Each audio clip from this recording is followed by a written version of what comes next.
안녕하세요 여러분, 수학선생님입니다. 교과서 203쪽 5단원 원과 부채꼴, 이번 시간에 원이랑 부채꼴에 대해서 공부하겠습니다.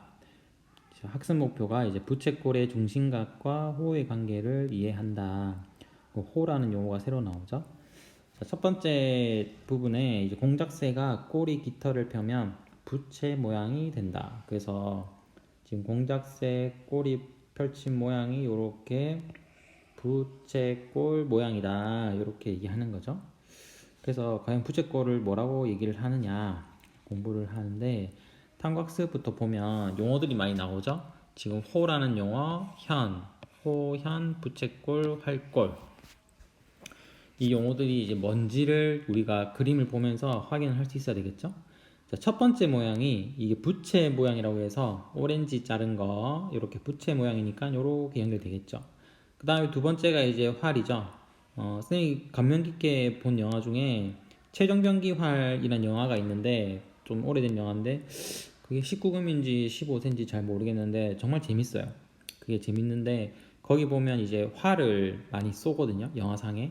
그래서 활이 이렇게 나무가 있고 이렇게 이제 활을 당겨 가지고 이렇게 활 촉이 이렇게 있겠죠. 이렇게 펑 쏘는 거죠. 뒤로 완전 당겼다가 팍 쏘는 거죠. 그래서 요 모양을 우리가 활 모양이라고 얘기를 하는 거죠. 활 모양. 그랬을 때 1번은 부채 모양, 2번은 활 모양, 이렇게 적용이 되겠죠. 그 다음에 부채 모양과 활 모양의 도형은 각각 무엇으로 이루어져 있을까? 이렇게 얘기하는 거죠. 여기서 핵심은 뭐냐 하면 결국에는 원에서 한 부분이라는 거죠. 원에서. 그래서 기본이 되는 원을 먼저 그려주고 생각을 하면 됩니다. 지금 첫 번째 나오는 게 이제 호랑 현에 대해서 나오죠. 호랑 현에 대해서 나오는데, 원위에 두 점 AB를 잡으면 원은 두 부분으로 나누어지는데 이 두 부분을 각각 호라고 한다. 그래서 첫 번째 그림을 보면 요렇게 선생님이 파란색으로 요렇게 그린 거, 요게 호입니다. 그 다음에 윗부분도 호지만 밑에 부분도 어때요? 밑에 부분도 이렇게 호가 되겠죠? 호가 됩니다. 그리고 양 끝점이 AB인 호를 호 AB라고 얘기를 합니다. 호 AB. 기호로 나타낼 때는 이렇게 호 모양을 이렇게 쓰고 AB 이렇게 적어주면 됩니다. 그러면 선생님 밑에 있는 호, 길게 있는 요 호는 어떻게 나타내나요? 그냥 똑같이 호 AB라고 이렇게 적으면 위에 거랑 혼돈이 생기겠죠. 그래서 긴 쪽에는 하나의 점 C를 하나 추가해가지고 이렇게 ACB 이렇게 적어줍니다. 그래서 여기에 대한 설명은 좌측에 나와 있습니다. 자, 이거 개념이기 때문에 다 외워줘야 됩니다. 기본 개념입니다. 그 다음 줄에 보면 원위에 두 점을 잇는 선분이니까 반듯한 선이겠죠? 이거를 현이라고 합니다. 현. 양 끝점이 D와 E인 현을 현 DE라고 얘기를 합니다. 현 DE.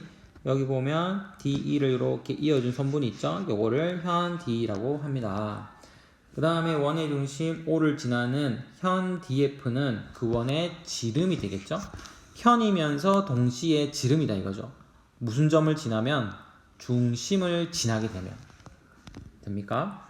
그 다음에 한 직선 L이 원 O와 두 점에서 만날 때 이 직선을 우리가 원 O의 할선이다 라고 얘기합니다. 할선. 그러니까 직선을 하나 쫙 그었는데, 이렇게 그었는데 원위의 두 점과 만나죠? 그러면 이 직선 L을 우리가 원의 할선이다 라고 얘기합니다. 할선. 이거 조금 헷갈릴 수 있는데 처음 접하는 친구들은 이걸 좀 적으면서 외워줘야 됩니다. 그래야 문제 풀 때 안 헷갈리겠죠? 문제 풀 때마다 앞에 찾아보고 이렇게 하면 실력이 안 느니까 일단 외운 다음에 문제를 많이 풀어봅니다. 다음 페이지 넘어갑니다. 자, 개념 확인은 방금 배웠던 첫 번째는 호 AB가 나오죠? 호 AB. 기호로 이렇게 써야 된다는 거. 그 다음에 현 CD는 이렇게 3분 표시하면 됩니다. 기호가 모양과 비슷하거나, 그렇죠? 모양을 떠서 기호를 다 사용하는 거죠. 문제 1번을 같이 한번 풀어봅시다. 오른쪽 그림의 원 O의 다음을 나타내죠. 호 AD죠. 호 AD니까 AD 호 모양 요렇게 호 AD 요게 되겠죠. 호 AD. 그 다음에 현 BC는 원위의 두 점 B와 C를 요렇게 이어주는 선분 요게 현 BC가 됩니다. 그래서 위에 게 1번 밑에 게 2번 요렇게 되겠죠. 자, 이제 중요한 내용 나오죠. 우리가 본격적으로 공부를 해야 되는 내용이 부채꼴입니다. 부채꼴. 그 다음에 활꼴. 요 두 가지 용어를 반드시 기억해야 됩니다. 방금 배웠던 호가 이제 또 나오죠. 원O에서 두 반지름 OA와 OB, 두 반지름과 호 AB 이렇게 세 가지로 이루어진 도형을 우리가 부채꼴 AOB라고 합니다. 부채꼴 AOB. 순서대로 A부터 해서 중심 가운데 얘기해주고 그 다음 B 이렇게 적어줘야 되겠죠? 이때 부채꼴 AOB에서 각 AOB를 호 AB에 대한 중심각이라고 합니다. 중심각 또는 부채꼴 AOB의 중심각 이렇게 얘기를 합니다. 그러니까 용어가 조금 헷갈릴 수 있는데 좀 적어주면서 외워줘야 됩니다. 그 다음에 호 AB를 각 AOB에 대한 호라고도 얘기를 합니다. 그 다음에 호 CD랑 현 CD로 이루어진 도형. 지금 호 CD는 요거죠. 밑에 거 선생님 빨간색 칠한 거. 그 다음에 현 CD는 위에 선분 요거죠. 요렇게 이루어져 있는 도형을 우리가 활꼴이라고 하겠다 이거죠. 활꼴. 아까 앞에서 얘기했죠. 부채 모양, 활 모양 얘기했죠. 그래서 이거를 활꼴이라고 합니다. 활꼴. 위에 거는 부채꼴. 그리고 가운데 있는 요 각을 중심각이라고 얘기합니다. 자, 밑에 보니까 개념 확인에 밑부분에 있는 부채 모양 말고도 밑에 있는 것도 부채꼴이 되죠. 이거는 개념을 잘 읽어보면 됩니다. 개념 설명이 뭐라 되어 있냐면 반지름 OA와 OB 그 다음에 호 AB로 이루어지면 무조건 부채꼴입니다. 그래서 밑에 그림에서 요 반지름 그 다음 밑에 길게 있는 요 호를 연결한 요 모양도 부채꼴 되겠죠. 그래서 요게 요런 모양 요렇게 요런 모양도 호가 됩니다. 부채꼴이 됩니다. 그리고 활꼴도 마찬가지죠. 요렇게 길게 있는 현이랑 호랑 요 밑에 있는 현이랑 이렇게 이루어져 있는 요 도형도 활꼴이라고 얘기할 수 있죠. 활꼴. 자, 문제 2번 같이 한번 볼게요. 오른쪽 그림의 원O에 대한 다음을 나타내어라. 부채꼴 AO니까 그림을 그립니다.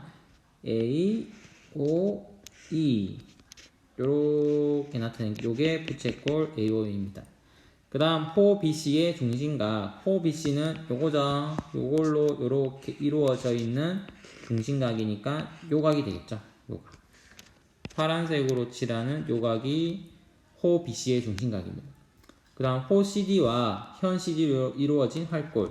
현 CD니까 요렇게 그 다음에 호 CD니까 이렇게 짧은 쪽 요렇게 이루어진 요 도형을 활꼴이라고 합니다.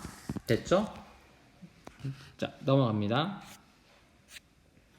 자, 그 다음에 나오는 게 부채꼴의 중심각과 호 사이의 관계죠. 이게 좀 중요한 내용인데 두 가지가 밑에 정리가 있습니다. 중심각과 호 사이에는 어떤 관계가 있을까? 자, 이거는 실제로 원을 색종이에 그린 다음에 접어서 이렇게 생각해 보면 되죠. 반으로 접고 또 반으로 접고 이랬을 때 이제 중심각이 변함에 따라서 호의 길이는 어떻게 변하냐 이거죠. 이거는 직관적으로 딱 봤을 때 한 원에서 호의 길이와 넓이가 각각 같은 부채꼴은 중심각 크기가 당연히 같겠죠. 그래서 중심각 크기가 2배, 3배, 4배 증가하면 호의 길이와 부채꼴 넓이도 2배, 3배, 4배 증가한다는 것을 직관적으로 알 수 있습니다. 따라서 한 원에서 우리가 부채꼴 호의 길이와 넓이는 각각 중심각의 크기에 정비례한다라고 얘기를 할 수 있겠죠.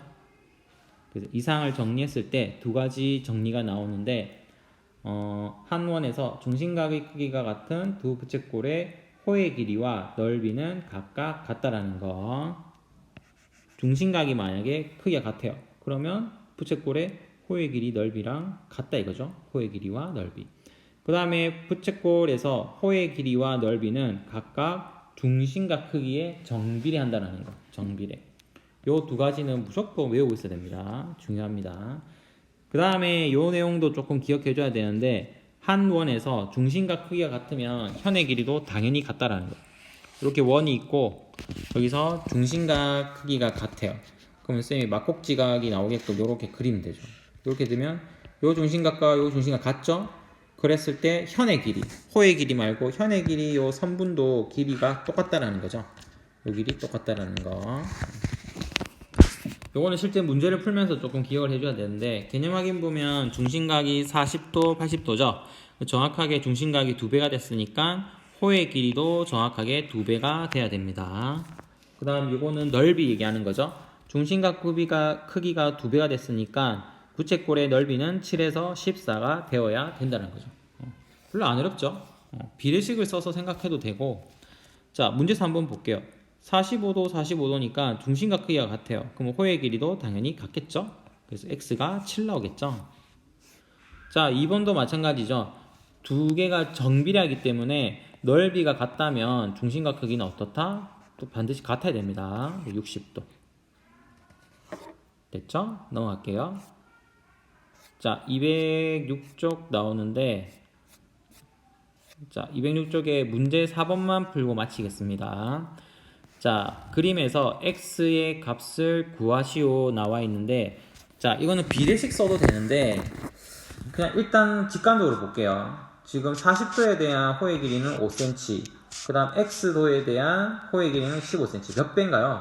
3배죠. 3배이기 때문에 40도에 몇 배? 3배면 120도가 돼야 됩니다. x가. 비례식으로 한다면 어떤 거죠? 정비례하기 때문에 40도일 때 x도는 어떤 비와 같다? 5대 15와 같다 이거죠. 그러면 내양 곱하기 외양이 같기 때문에 5x는 15 곱하기 40 되겠죠? 5로 약분하면 3 남고 x가 120 이렇게 풀어도 됩니다. 자, 두 번째는 중심각이 60도고 여기가 90도죠? 그러면 b가 어떻게 되나요? 이게 30으로 나누면 60도 대 90도는 30으로 나누면 2대 3의 b죠? 2대 3. 그러면 중심각의 b가 2대 3이라면 부채꼴 넓이의 b가 8대 x 이렇게 돼야 된다는 거죠. 그래서 내양이랑 외양을 곱하면 24는 2x가 되죠. 그래서 x의 값이 얼마다? 12 되겠죠. 넓이가 12제곱센티미터다. 이렇게 문제를 풀어야 된다는 거죠. 자, 다음 시간에 문제 5번 같이 풀고 그 다음에 생각 넓히기도 같이 한번 볼 거고 그 다음에 문제 1번부터 6번까지 다 같이 풀어볼 겁니다. 자, 강의를 들었는데 지금 문제 3번과 4번 그 다음에 문제 1번, 2번 이런 것들은 선생님 강의 들은 내용 말고 스스로 한번 풀어봅니다. 스스로 풀어보고 자기 풀이가 맞는지 이거를 강의 들으면서 점검을 할 수 있도록 해주면 좋습니다. 다음 시간에 이제 이어서 문제 5번을 풀겠습니다. 자, 수고했습니다.